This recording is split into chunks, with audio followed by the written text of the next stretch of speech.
Hello, Lisa Christensen here, and I want to paint some beautiful autumn, vibrant fall trees. And here's one that I did a couple years back ago. This is more of a splatter effect, which I will show you. I did some splatter here, but I also kind of drew my tree and everything. So let's get started. I'm going to show you. So this is not on a card panel. This is just watercolor paper, and this is on a card base, and it's ready for a card to be a card. So I have watercolor paper cut down to the size of my A2 size card base. So depending on the card base that you have will depend on your watercolor paper that you want to cut down. You can buy pre-cut watercolor paper. I just buy the 9x12s and cut them down. I get 4 up on a sheet, and then with some extras to doodle and to play with. And then this is just A2 size card base, so it's a half a sheet of an 8.5 by 11 piece of cardstock that I folded in half. So that's the way it is. And so the size is 4 inches by 5 1/4, and then this will have a nice little white border once I glue it down to the card base, and that's how I make my cards. There's no right answer, there's no wrong answer, that's just the way it is. I am using 2 brushes. I'm using a size 10, and this is a size 12, but really it's smaller than the size 10. I'm just using it for the point, for the branches. And then I'm using this cute little art set, the Inktense paint pan set, and it comes with the colors are sun yellow, poppy red, turquoise, hooker's green, red oxide, and Payne's gray. And I did not realize how beautiful these colors are. I got these from the Sketchbox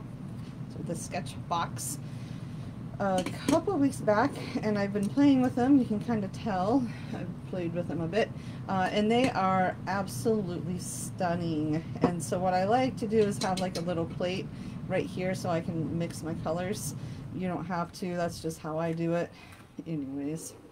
So I'm going to start with this one. I probably should have gotten a pencil just to draw real quick. Let me get a pencil.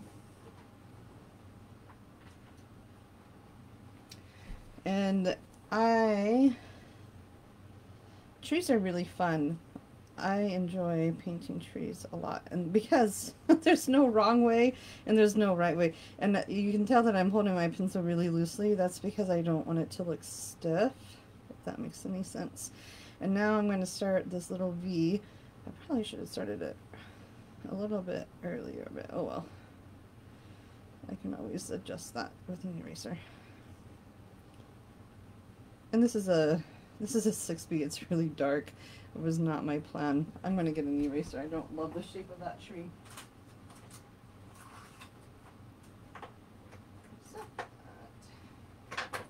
Okay, rocking and rolling, huh? I'm using a kneaded eraser. I like kneaded erasers. They don't leave all that yucky gunk. And if you draw light enough, you can pretty much get it completely off. I don't really. So I'm going to go about, that's about 3 inches up. Yeah, that's about right. And now I can do my little V.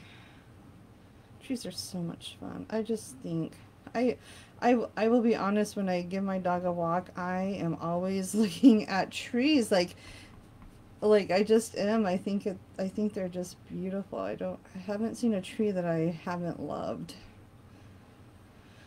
And this is probably like a oak tree, maybe an elm tree. I don't know, probably an oak tree more.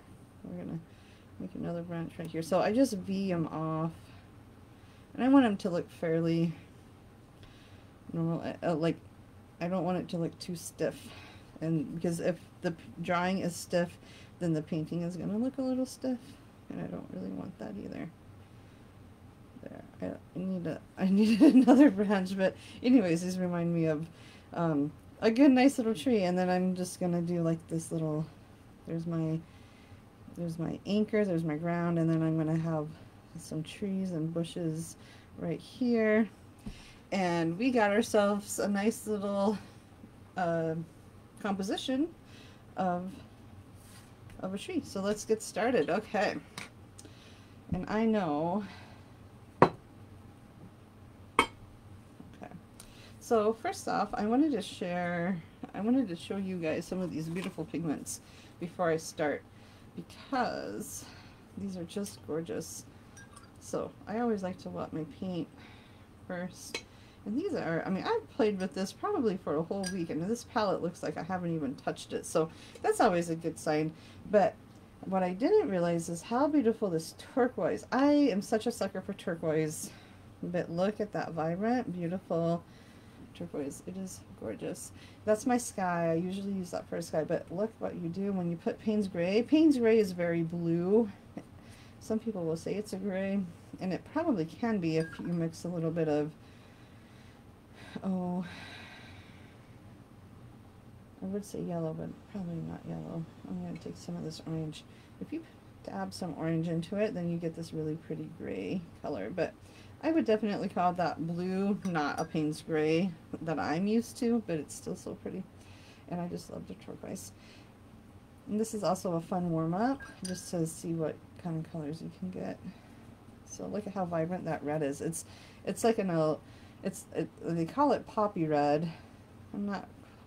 It is a very poppy-ish color, but I like the vibrancy of it. And Inktense is very vibrant, but look at that orange that comes when you use that red. This is why I think this palette's great for plein air. And it has that beautiful look for watercolor that you're looking for. So like you can literally paint the rainbow here. I think that's like one of the best parts. There is 2 reds in this palette. I like the poppy red, but anyways, beautiful, beautiful colors. If you are looking for like a palm in your hand palette, this is definitely it, and it packs a punch, man. I think I will take this with me on my next trip when I don't want to pack a whole lot of watercolor supplies, but I want to watercolor. That palette might be it. It's between that one and a Winsor & Newton one that I haven't quite decided yet. But anyways, alright, so we're going to get this started. What I like to do is, I know that most of this is going to be pretty yellow, and yellow is one of those colors that I use a lot in my work. I almost always start an underpainting with yellow. So I'm gonna wet my whole paper. Yes, this is like a wet into wet technique right now. I'm happy. You might be wondering why I didn't tape my watercolor paper, and that's because I don't believe in taping. I don't like tape. That's just the realization of it. Anyways, okay, now let's have fun some. I also like to do wet onto wet because I like to see how the pigment works, and because we're working with really, I don't know, a really loose kind of watercolor scene, I want it to just kind of move all over the paper. Oh, so pretty. I'm even gonna just splash some water around so it just looks, I want to say a mess, but there's a rhyme and a reason to it, right? Okay. Now I can add a little bit of this warm, this is red oxide. Look at how, I mean, I just dipped my paintbrush in and it's just everywhere. I just love it. And I'm going to go right in to it right now, and I'm using my brush like an ice skate.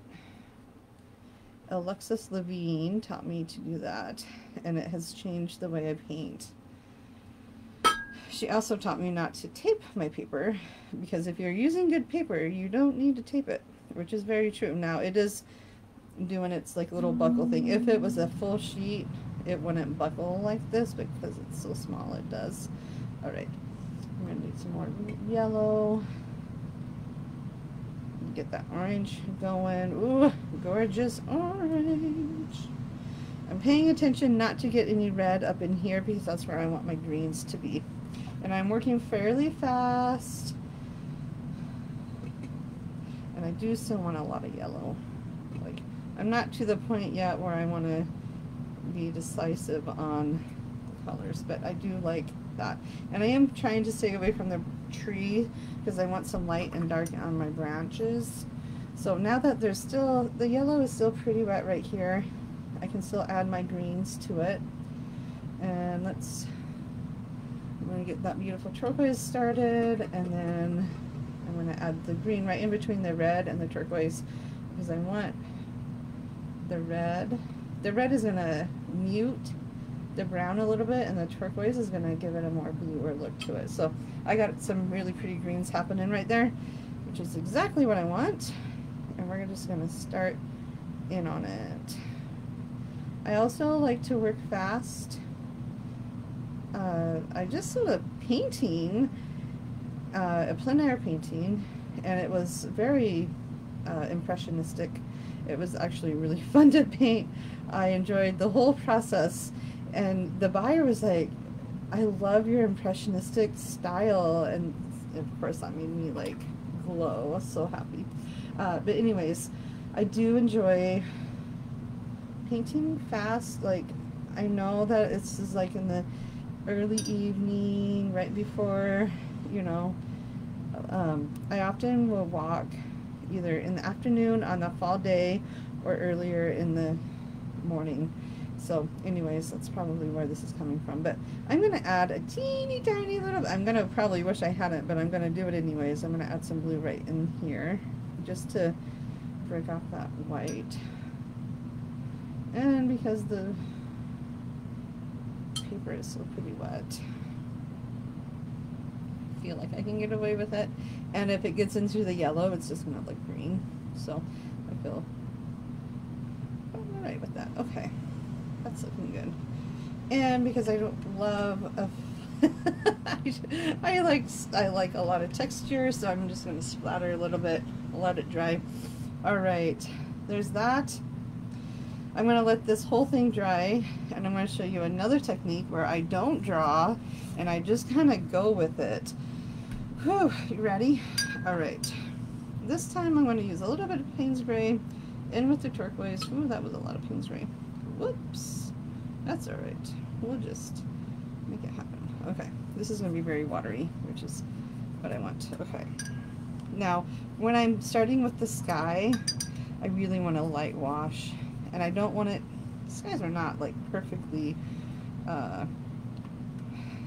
like blue, right? There's always a little bit of wind or wispy skies. So that's what I'm going with. Now, I will say sometimes I feel like the sky is really just clear blue, but I have this darker blue, so I want it to be more nudie.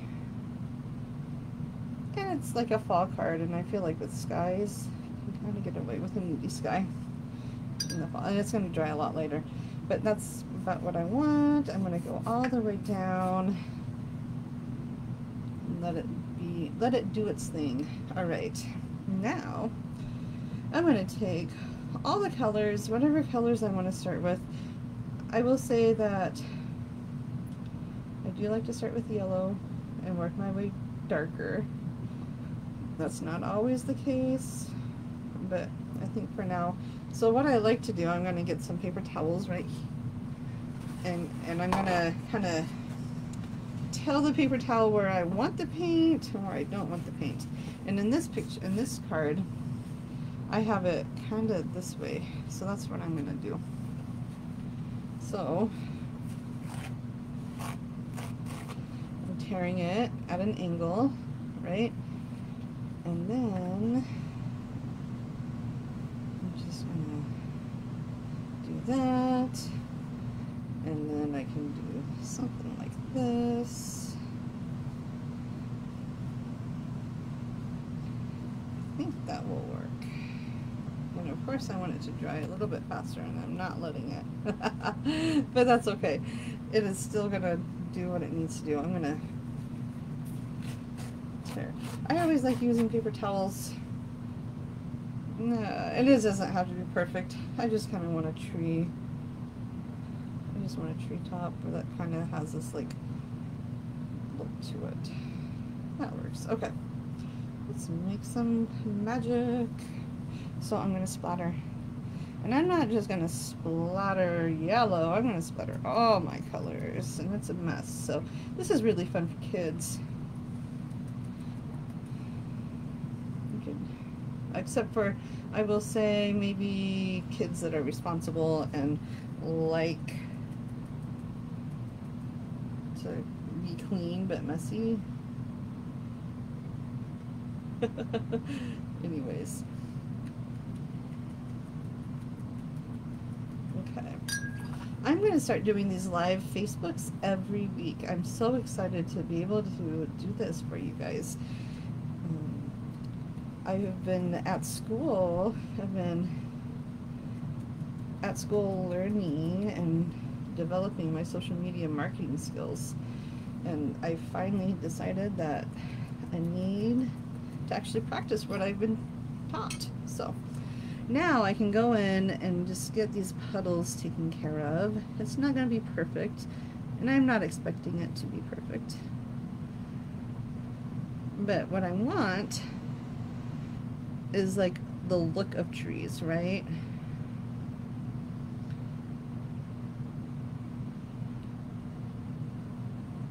I think I'm liking that. I'm going to add some green. Remember this green that I mixed? It's all kind of a mess, but it works. I feel like if you don't have green in your fall trees, you're missing out. You're missing out on the beautiful colors that you can get with the reds and the yellows. Okay. Now I'm going to move this a little bit up.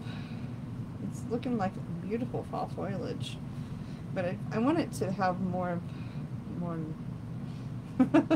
more form, I guess. So I'm gonna just gently add a little bit more something there. Okay, and again we're going to go back to the same kind of colors, and we're just going to splatter again. My goodness sakes, it's so pretty. Yeah, this red oxide ink is really just beautiful. I'm going to move that over here.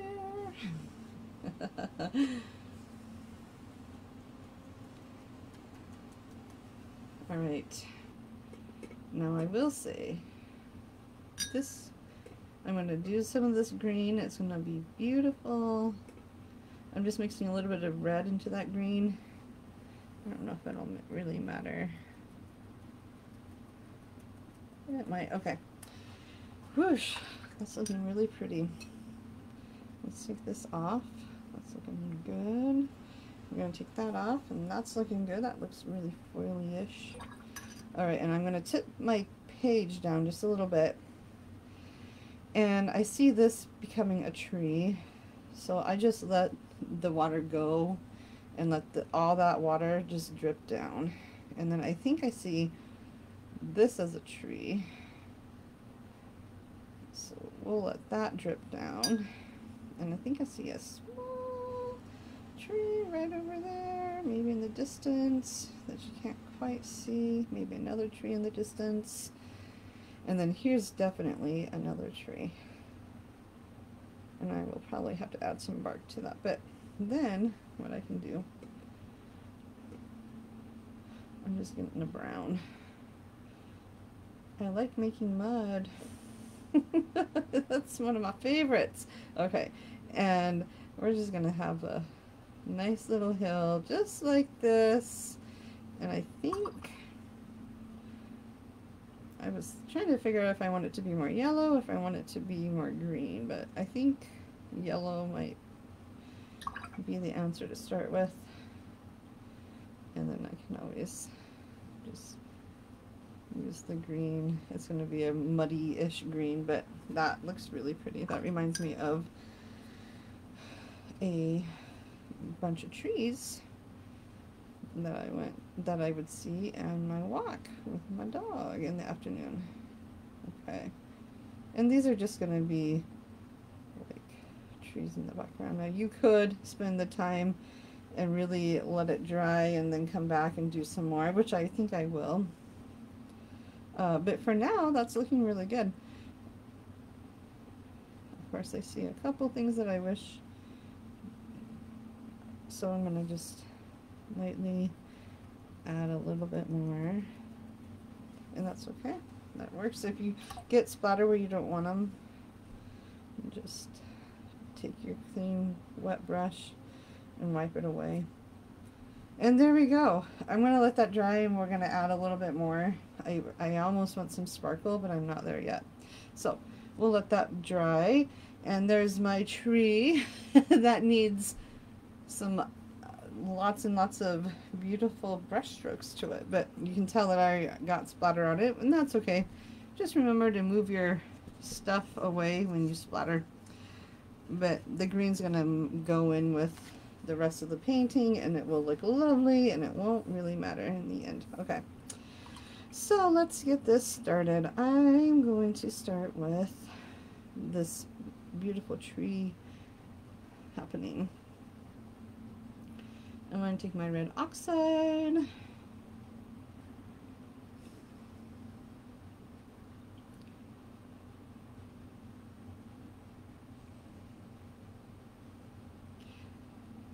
I always like to paint darker close to the tree.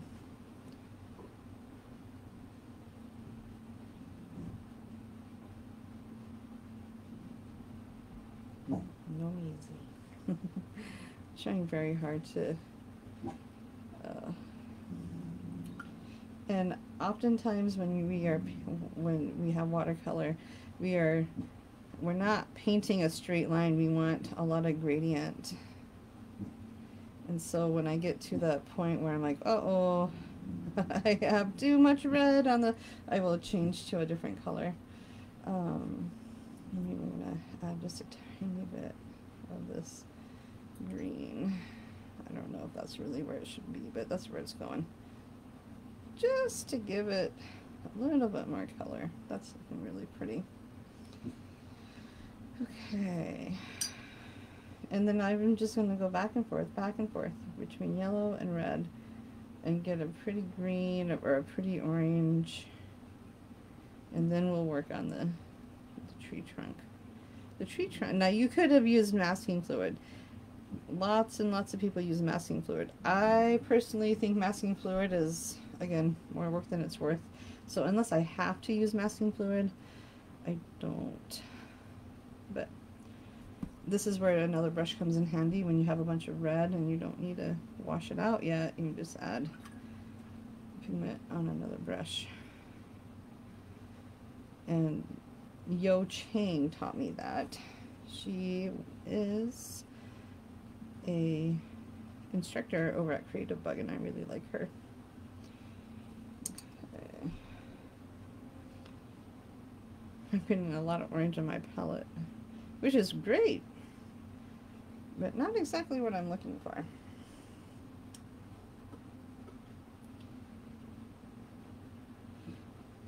I will say this pigment is like one of those things, like a little dabble dooya. I just made the executive decision that I'm going to cover up that part. I don't think it's going to make a difference either way in my card, and I didn't like those tangents. Tangents are like shapes that just don't maybe quite work with the painting. Or it's a closed-in shape that doesn't quite belong where it should. That was a lot of yellow on my brush. I should have dumped it out a little bit. Oh well. Okay.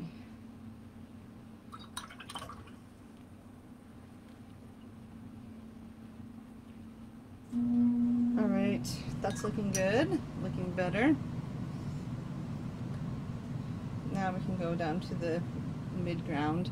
I still think that this needs some extra yellow, so I'm just going to go in and warm that all up. This is one beautiful fall tree. I like it. Okay, let's get the green started. So green is one of my favorite colors to paint with. It always has been. I don't think that it's ever going to change. But this is hooker's green. They're calling this hooker's green, which I love. I love hooker's green in any brand that I get. It's just like bright and cheerful, but this is a very fall, autumny, warm. It can be cheerful. It's usually not cheerful. So again, I'm going to add a little bit of this red to tone down this green. You can kind of see it. And I am making it thick because I can always add water to it. And that's a pretty brownish, greenish, reddish color, which is not exactly what I'm going for, but I do want some of this beautiful blue into this green because it's fall. It's not summer.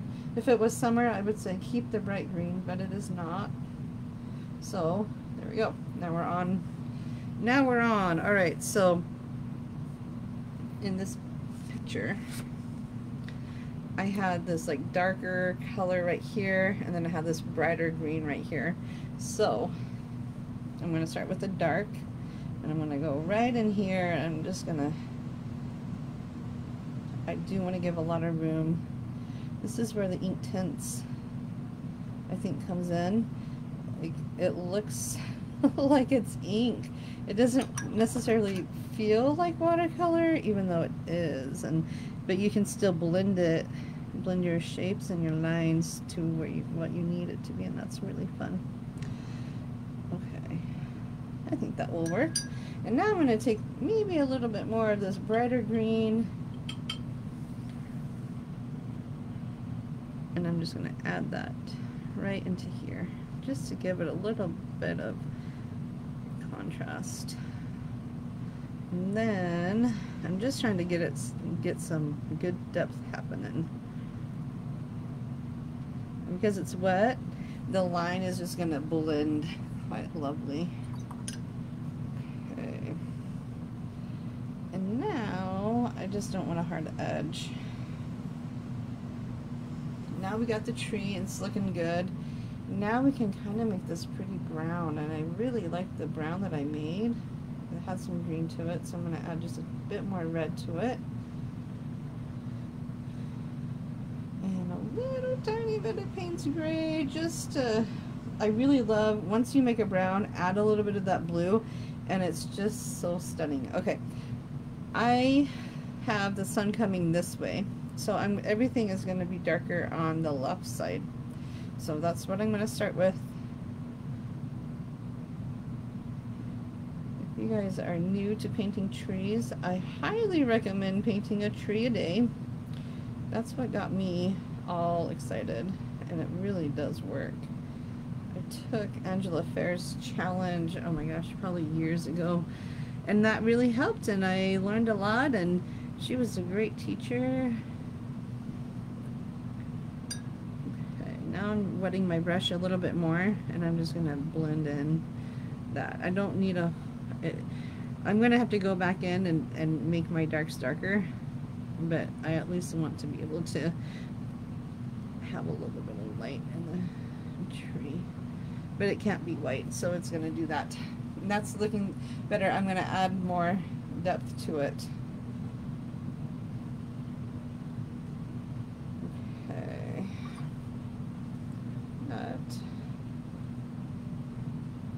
That is working out lovely. Alright. Sometimes I like to add a little bit more yellow. Once the yellow dries, I like to go back in and warm up some of the places. So, that's always fun. Just wherever you think you want the warmth of the tree to be in, I want it to just be full of, I just want it to be bright. Alright, I'm going to go back in. I'm going to get some of this beautiful brown that I have going on. I always like mix when I'm painting trees and I need a bark, I will mix the green with the red, and then I'm lucky enough that there's Payne's Gray, and Payne's Gray makes for a really lovely bark. But we're probably to the point where we can add another layer. And this time I'm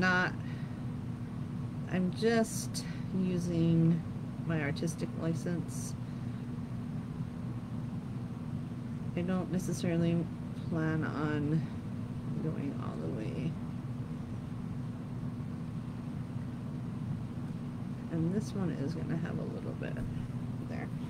All right. And I can already start kind of making my little branches. That's kind of thick. Not exactly what I'm looking for, but that's okay. We'll let it dry. And it will be fun. I'm just gonna erase that. I know some people say that watercolor is really hard because you can't erase, or you can't, once it's on there you can't do anything, but that's a big fat lie. You just have to know how to use your colors. In my humble opinion.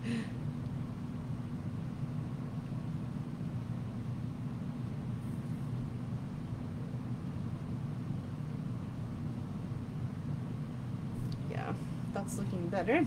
All right, we should probably let that dry. Let's go back to our splatter tree, huh? That's looking really pretty. I wish I would have gone a little bit further down with the blue. I don't know if it's really going to matter too much, but we can, again, make that dark, dark bark. I'm going to need some green.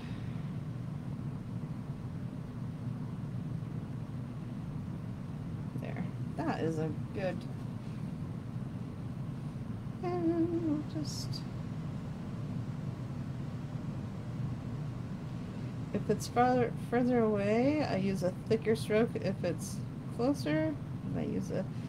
Or if it's closer, I use a thicker stroke. If it's further away, I use a lighter stroke, or a thinner stroke.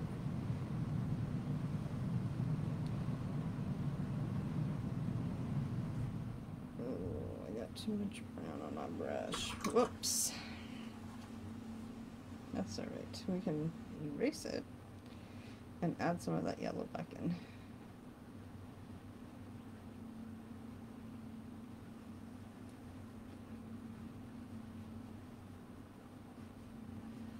Yeah, okay. And I do believe that I have just enough space right up here to stamp a sentiment, or even write a sentiment if that's what I choose to do. I will probably stamp something. And you know, I don't love this white. So when I don't love white, I think of like, what's the common color in this? And it's yellow. So I'm just going to do a very small wash, almost as if the sun is setting on the trees, or maybe the sun is rising. Anyways, it's just a yellow sky. Vincent van Gogh would paint the sky yellow when he didn't know what to do either. So I take that advice and run with it. It seems to work. But now I have this blue and this yellow, but it works. No one's really gonna say, "Oh my gosh, Lisa, what's wrong with your sky?"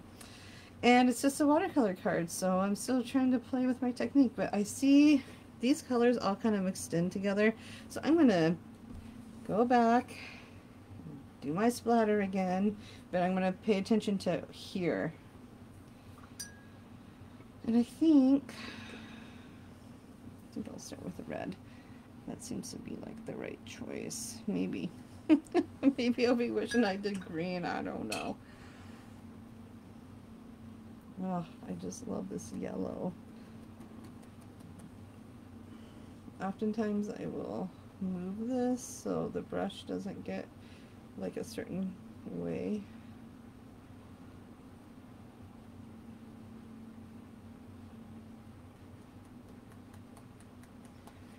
But Michael Holter is one of my favorite impressionist artists, watercolor artists. I really like him, and he taught me how to paint trees like this. I'm very grateful for him. I took a workshop with him. Oh my gosh, how many years? It had to have been 2021 maybe. It was fun. Alright. I'm kind of getting the look, but I still feel like I'm going to fuss around a little bit. That's okay. We're allowed to fuss just a tiny little bit. Don't fuss too much. But I think in that aspect, that's okay.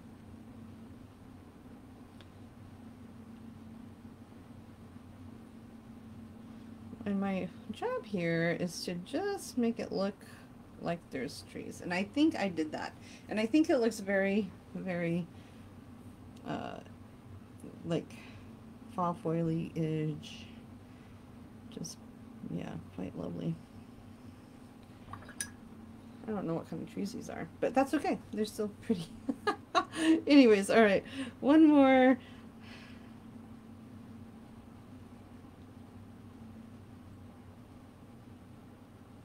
Just in a couple. Don't need all of them.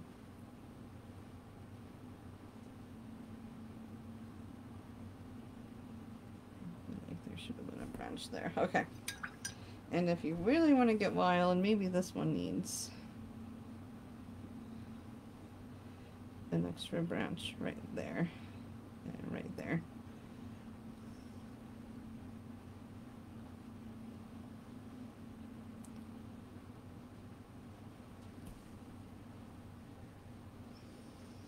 And I will just tip my brush there. That's looking really pretty. Okay. We're just gonna let that be. But I love this palette with all the different colors you can get. Okay.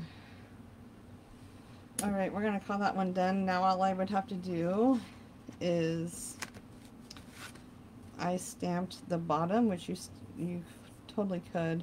I think I might stamp the top. I don't know. Or I might just leave it. And I made a couple of these cards before, and they were just the way they were, and they turned out beautiful. I think the only thing I would change, I'm kind of a grassy girl. I like to make grass, like, a lot. I don't know why I like tall grass, but I do. So all I did was my brush is pretty dry, and I sculpted it so it would give me some drier brush. There we go. That's pretty. I like that. We're gonna let that dry, and we're gonna come back. We're almost done with this. I try to keep my watercolor cards under three layers. It doesn't always happen. I like it when it does, but I think I spent a good hour on that tree, and I have about another 15 minutes before I have to take off. So I might as well just use it.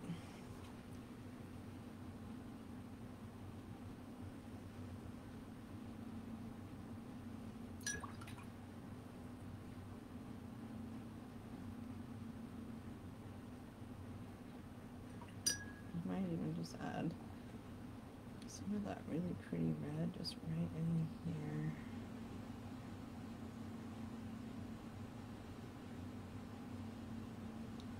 Yeah, just to give it some variety. I also used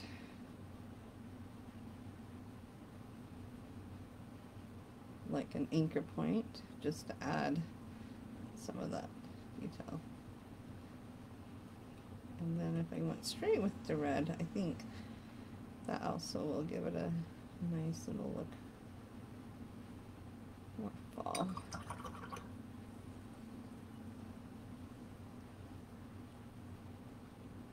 Okay.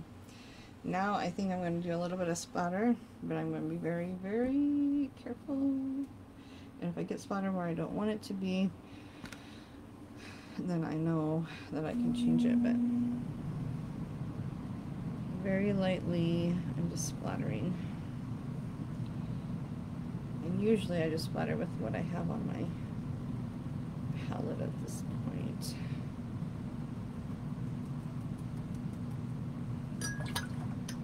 And because I don't, well,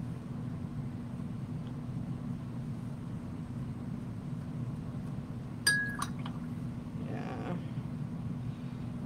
wondered if I was going to get more of that brown, but that's okay. I can use that paper towel that I was using Just dab it up.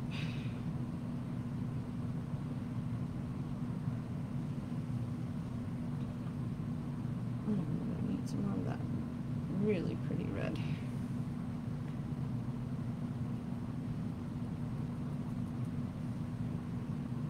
And really what I'm doing is I just don't want it to look like I painted it. Like I don't want it to look stiff. I'm going to come right into here. I love this white highlight. So I'm just going to make it so there's more of a highlight.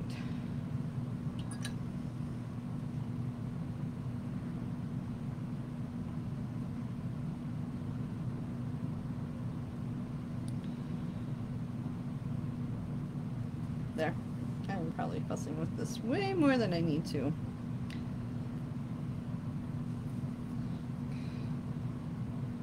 And same thing right here.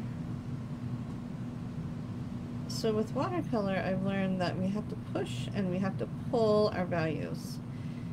And that could literally take hours, days. I know one artist that probably spends like weeks on pushing and pulling his values.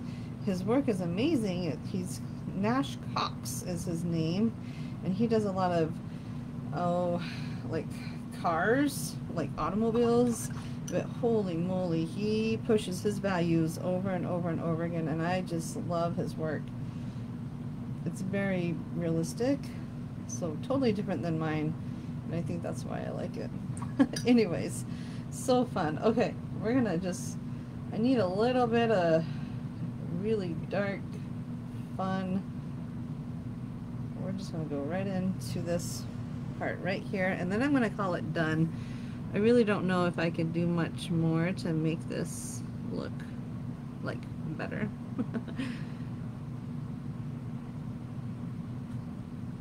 There we go. I'm thinking that's really good. I like it. It looks really nice. Alright, so anyways, I hope this helps you. I hope you paint some trees, get outside. It's beautiful weather, unless you're in Southern California right now. It's just beautiful to paint, and I cannot wait to see some of your beautiful trees. And I always like to, once I'm done painting, when I think I'm done, I just look one more time and see, oh, okay, there's an edge that needs to be fixed, but how pretty is that? I think this will be a beautiful card to send to my grandma. I don't get to see her very often, and I just love her, and I know she loves trees, and I know she loves getting like pictures that remind her of home, and this would remind her of home. So anyways, I think I could probably add a little birdie with one of those things like that, but if I do, I think I will wait until it is dry, because it's just making more of a mess. I better leave it alone. Alright, it's been wonderful. I hope you guys have a lovely day, and we will talk soon.